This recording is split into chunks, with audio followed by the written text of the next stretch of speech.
हम भी बच्चों सैकेंड चैप्टर बायोलॉजी का बायोलॉजिकल क्लासिफिकेशन जैविक वर्गीकरण since the dawn of civilization there have been many attempts to classify living organisms ਜਿਵੇਂ ਹੀ ਜਿਹੜਾ ਵਿਕਾਸ ਸ਼ੁਰੂ ਹੋਇਆ ਮਨੁੱਖ ਦਾ ਜਾਂ ਜਿਉਂਦੀਆਂ ਵਸਤੂਆਂ ਦਾ ਇਹਨਾਂ ਦੀ ਜਿਹੜੀ ਕਲਾਸੀਫਿਕੇਸ਼ਨ ਜਾਂ ਵਰਗੀਕਰਨ ਕੀਤੀ ਗਈ it was done instantly note using criteria ਅਤੇ ਕਲਾਸੀਫਿਕੇਸ਼ਨ ਕਰਨ ਦੇ ਲਈ ਕੋਈ ਖਾਸ ਕ੍ਰਾਈਟੇਰੀਆ ਪਹਿਲਾਂ ਹੈ ਜਿਹੜਾ ਵਿਗਿਆਨਿਕ ਤੌਰ 'ਤੇ नहीं यूज़ किया गया बट पूर्ण out of a need to use organism for our own use सिर्फ जिहड़ा जीव का अपना लाभ सी या यूज़ सी उहदे आधार ते ही जिहड़ी जीवां दी क्लासीफिकेशन की गई सी जिवें for food shelter and clothing Aristotle by the earliest to attempt a more scientific basis for classification सब तो पहला Aristotle ने classification दिती he used simple morphological characters to classify plants into trees shrubs and herbs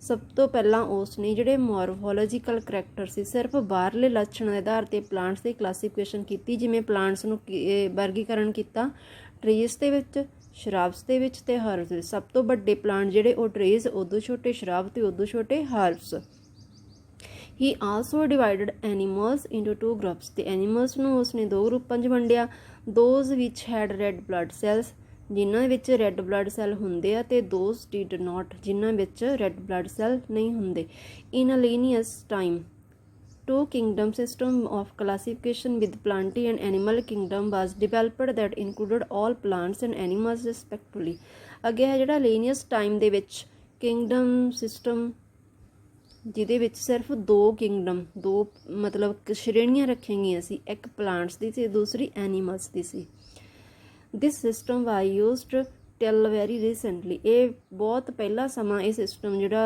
to kingdom वाला चलिया the system did not distinguish between the eukaryotes and prokaryotes ਇਹਦੇ ਵਿੱਚ eukaryotes ਤੇ prokaryotes ਨੂੰ ਡਿਫਰੈਂਸ਼ੀਏਟ ਨਹੀਂ ਸੀ ਕੀਤਾ ਨਾ ਹੀ ਯੂਨੀਸੈਲਰ ਤੇ ਮਲਟੀਸੈਲਰ ਆਰਗੈਨਿਜ਼ਮ ਨੂੰ ਅਲੱਗ ਕੀਤਾ ਸੀ ਤੇ ਨਾ ਹੀ ਫੋਟੋਸਿੰਥੈਟਿਕ ਤੇ ਨੌਨ ਫੋਟੋਸਿੰਥੈਟਿਕ ਆਰਗੈਨਿਜ਼ਮਸ ਨੂੰ ਅਲੱਗ ਕੀਤਾ ਸੀ ਠੀਕ ਹੈ classification of organism into plants and animals was easily done organism ਦੀ ਕਲਾਸੀਫਿਕੇਸ਼ਨ ਪਲਾਂਟਸ ਤੇ ਐਨੀਮਲਸ ਦੇ ਵਿੱਚ ਭਾਵੇਂ ਸੌਖੀ ਸੀ and was easy to understand ਤੇ ਸਮਝਣੀ ਵੀ ਸੌਖੀ ਸੀ but a large number of organism did not fall into either category ਪਰ ਬਹੁਤ ਸਾਰੇ ਜਿਹੜੇ ਜੀਵ ਸੀ ਇਸ ਕੈਟਾਗਰੀ ਦੇ ਵਿੱਚ ਸ਼ਾਮਲ ਹੀ ਨਹੀਂ ਸੀ ਕੀਤੇ hence the two kingdoms classification used for a long time was found inadequate so ਬਹੁਤ ਸਮਾਂ ਪਹਿਲਾਂ ਜਿਹੜੀ ਇਹ ਟੂ ਕਿੰਗਡਮ ਕਲਾਸੀਫਿਕੇਸ਼ਨ ਸੀਗੀ ਉਹਦੀ ਕੋਈ ਖਾਸ ਵਰਤੋਂ ਨਹੀਂ ਹੋਈ ਮਤਲਬ ਬਹੁਤ ਟਾਈਮ ਵੈਸੇ ਹੀ ਪਈ ਰਹੀ a need was lot felt for including ਕਿਉਂਕਿ ਉਹਦੇ ਵਿੱਚ ਹੋਰ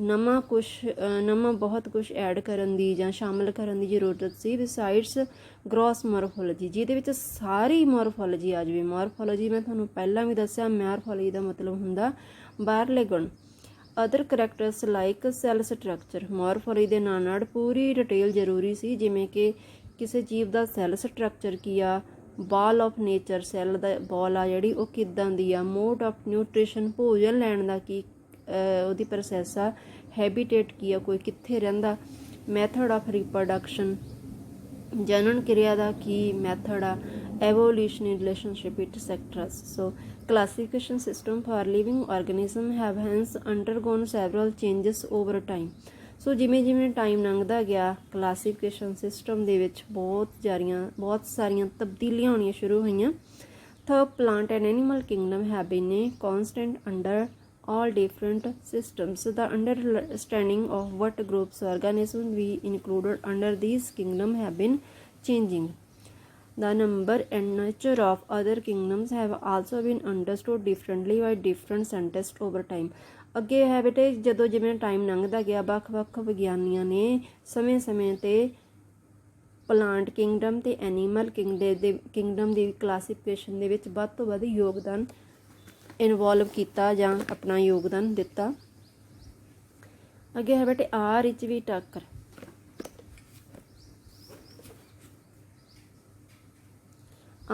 ਟਾਕਰ ਨੇ 1969 ਦੇ ਵਿੱਚ 5 ਕਿੰਗਡਮ ਸਿਸਟਮ ਕਲਾਸੀਫਿਕੇਸ਼ਨ ਦਿੱਤੀ the kingdom is defined by him were named ਇਹਦੇ ਵਿੱਚ 5 ਕਿੰਗਡਮ ਸਿਸਟਮ ਜਿਹੜੇ ਕਿਹੜੇ ਸੀ Monera Protista Fungi Plantae and Animalia main criteria for classification used by him include cell structure. ਇਹਨੇ ਕੀ ਕ੍ਰਾਈਟੇਰੀਆ ਯੂਜ਼ ਕੀਤਾ ਸੀ classification ਦੇ ਲਈ?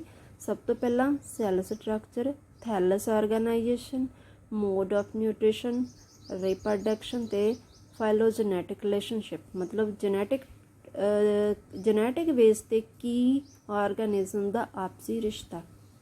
ਹੁਣ ਇੱਥੇ ਆ ਟੇਬਲ ਆ ਉੱਪਰ ਜਿਹੜਾ ਤੁਹਾਨੂੰ ਸ਼ੋ ਕੀਤਾ, ਧਿਆਨ ਨਾਲ ਦੇਖਣਾ ਇਹਨੂੰ। It gives a comparative account of different characters of a 5 kingdoms. ਠੀਕ ਹੈ, let us look at this 5 kingdom classification to understand issues and considerations that influence the classification systems। ਹੁਣ ਇਸ 5 kingdom system ਦੇ ਥਰੂ ਅਸੀਂ ਦੇਖਦੇ ਹਾਂ ਵੀ ਕਿਹੜੇ issue ਪੈਦਾ ਹੋਏ ਜਾਂ ਕੀ ਧਾਰਨਾਵਾਂ ਪੈਦਾ ਹੋਈਆਂ। Earliest classification system included bacteria, blue-green algae, fungi, mosses, fern, gymnosperm and angiosperms under plants। ਸਭ ਤੋਂ ਪਹਿਲਾਂ ਕਲਾਸੀਫਿਕੇਸ਼ਨ ਦੇ ਵਿੱਚ ਜਿਹੜੀ ਪਲਾਂਟਸ ਦੀ ਕਲਾਸੀਫਿਕੇਸ਼ਨ ਸੀ ਉਹਦੇ ਵਿੱਚ ਕੀ ਇਨਕਲੂਡ ਕੀਤਾ ਗਿਆ?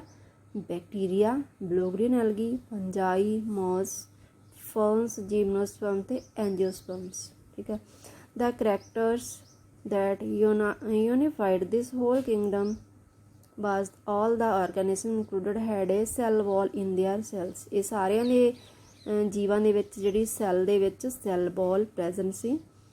this placed together groups which widely differ in other characteristics। ਤੇ ਕੁਝ ਹੋਰ ਵੀ ਇਹਦੇ ਵਿੱਚ ਵਿਸ਼ੇਸ਼ ਗੁਣ ਸ਼ਾਮਿਲ ਕੀਤੇ ਗਏ। it brought together the prokaryotic bacteria, ਤੇ ਇਸ ਨੂੰ ਪ੍ਰੋਕਾਰਟਿਕ ਬੈਕਟੀਰੀਆ ਦੀ ਅੰਡਰ ਰੱਖਿਆ ਗਿਆ। ਐਂਡ ਬਲੂ ਗ੍ਰੀਨ ਐਲਗੀ ਇਹਦੇ ਨਾਲ ਇਨਵੋਲਵ ਕੀਤਾ ਗਿਆ ਇੱਕ ਦੂਸਰੇ ਗਰੁੱਪ ਦੇ ਤੌਰ ਤੇ ਜਿਹੜਾ ਕਿ ਯੂਕਾਰਟਿਕ ਸੀ। ਇਟ ਆਲਸੋ ਗਰੁੱਪ ਟੁਗੈਦਰ ਦਾ ਯੂਨੀਸੈਲਰ ਆਰਗੈਨਿਜ਼ਮਸ, ਤੇ ਨਾਲ ਦੀ ਨਾਲ ਇਹਦੇ ਵਿੱਚ ਯੂਨੀਸੈਲਰ ਆਰਗੈਨਿਜ਼ਮ ਵੀ ਸ਼ਾਮਲ ਕੀਤੇ ਗਏ। ਐਂਡ ਮਲਟੀਸੈਲਰ ਵਨਸ ਸੇਸ, ਤੇ ਐਗਜ਼ਾਮਪਲ ਕਲਮਾਈਡੋਮੋਨਸ ਐਂਡ ਸਪਾਇਰੋਗੋਰਾ ਵਰ ਪਲੇਸਡ ਟੁਗੈਦਰ ਅੰਡਰ ਐਲਗੀ। ਉਦਾਹਰਨ ਦੇ ਤੌਰ ਤੇ ਇਹ ਜੀਵ ਆ ਜਿਹੜਾ ਕਲਮਾਈਡੋਮੋਨਸ ਤੇ ਸਪਾਇਰੋਗੋਰਾ, ਇਸ ਨੂੰ ਐਲਗੀ ਗਰੁੱਪ ਦੇ ਵਿੱਚ ਸ਼ਾਮਲ ਕੀਤਾ ਗਿਆ। Classification did not differentiate between the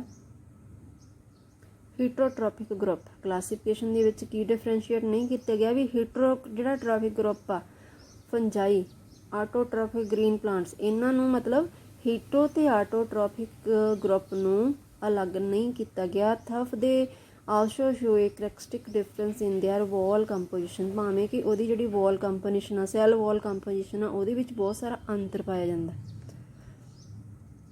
the fungi had chitin in their walls, ਜਿਹੜੇ ਫੰਜਾਈ ਗਰੁੱਪ ਆ ਇਹਦੀ ਸੈੱਲ ਵਾਲ ਦੇ ਵਿੱਚ ਇਹ ਜਿਹੜਾ ਆਹ ਵਾਲਾ ਮਟੀਰੀਅਲ ਪਾਇਆ ਜਾਂਦਾ ਚਾਈਟਿਨ। ਵਾਈਲ ਜਿਹੜੇ ਗ੍ਰੀਨ ਪਲਾਂਟਸ ਨੇ ਹੈਡ ਏ ਸੈਲੋਸਿਕ, ਜਿਹੜੇ ਵੀ ਗ੍ਰੀਨ ਪਲਾਂਟਸ ਨੇ ਉਹਨਾਂ ਦੀ ਬੋਡੀ ਦੇ ਵਿੱਚ ਸੈਲੋਸਿਕ ਸੈੱਲ ਵਾਲ ਹੁੰਦੀ ਆ।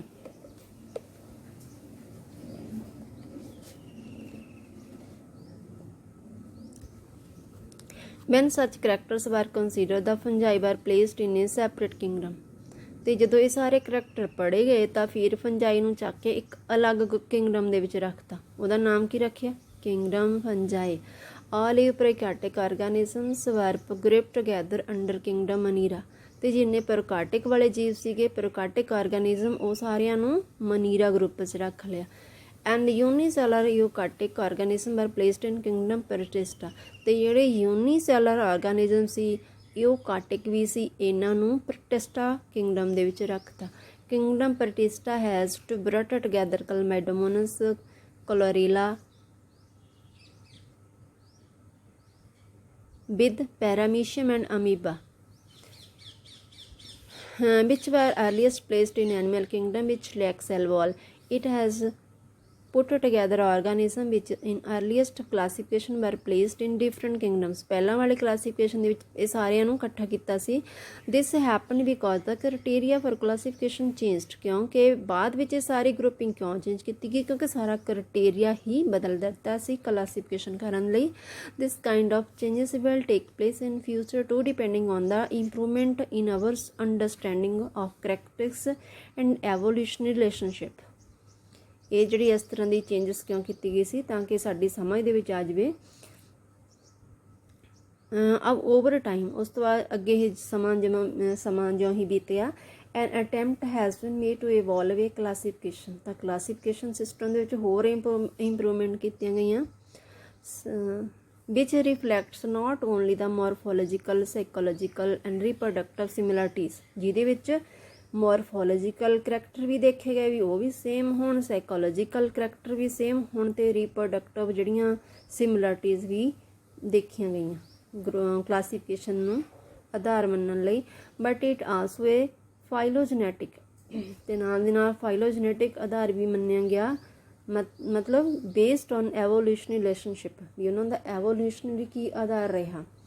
In this chapter we will study characteristics of kingdom Anira, Pratista fungi of Whittaker system of classification। ਇਸ ਸਿਸਟਮ ਦੇ ਇਸ ਚੈਪਟਰ ਦੇ ਵਿੱਚ ਅਸੀਂ ਇਹ ਪੜਾਂਗੇ kingdom plantae and animal commonly referred to as a plant and animal kingdom respectively will be detailed with separately in chapter 3rd and 4th। ਠੀਕ ਆ, ਹੁਣ ਆਪਾਂ ਇੰਨਾ ਕਿ ਜਿੰਨਾ ਮੈਂ ਤੁਹਾਨੂੰ ਅੱਜ ਕਰਾਇਆ ਮੈਨੂੰ ਦੱਸ ਦਿਓ ਕੀ ਪਤਾ ਲੱਗਿਆ। ਮੈਂ ਅੱਗੇ ਤੁਹਾਨੂੰ ਇਸ ਚੈਪਟਰ ਦੇ ਵਿੱਚ ਆਪਾਂ ਪੜ੍ਹਨੀ ਆ ਜਿਹੜੇ ਕਿੰਗਡਮ ਮਨੀਰਾ ਨੈਕਸਟ, ਉਹ ਆਪਾਂ ਇਹ ਜਿਹੜਾ ਹੈ ਤੁਹਾਨੂੰ ਮੈਂ ਨੈਕਸਟ ਵੀਡੀਓ ਦੇ ਵਿੱਚ ਪਾਉਂਗੀ। ਠੀਕ ਆ।